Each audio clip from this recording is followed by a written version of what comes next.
নায়িকার থেকে বেশি বলে যে জঙ্গলি সিনেমায় সিয়াম আহমেদের বিপরীতে অভিনয়ের মাধ্যমে আলোচনায় ফেরেন প্রার্থনা ফারদিন দিঘি।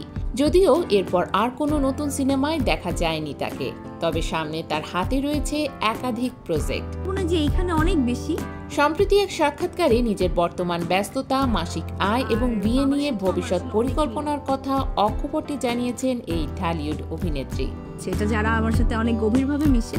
আয়ের বিষয়ে দিঘি বলেন, যদি কাজ বেশি থাকে তাহলে মাসে 5 লাখেরও বেশি ইনকাম হয়, কখনো কখনো তা 7 লাখ পর্যন্ত চলে যায়, আবার কোনো সময় 1 থেকে 1.5 লাখের মতো হতে পারে।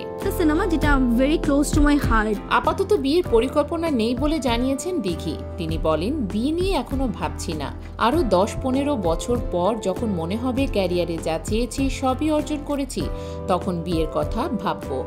সোশ্যাল মিডিয়াতেও বেশ সরব এই অভিনেত্রী। নিয়মিত টিকটক ভিডিও তৈরি করেন, বিশেষ করে তার মামার সঙ্গে।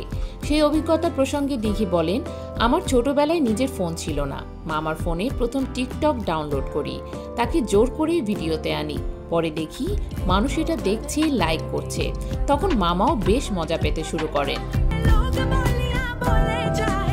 মামার প্রসঙ্গে তিনি আরও বলেন, অনেকে অ্যাসিস্ট্যান্ট নিয়ে ঘোরে, আর আমি আমার গার্ডিয়ান মানে মামাকে নিয়েই শুটিংয়ে যাই।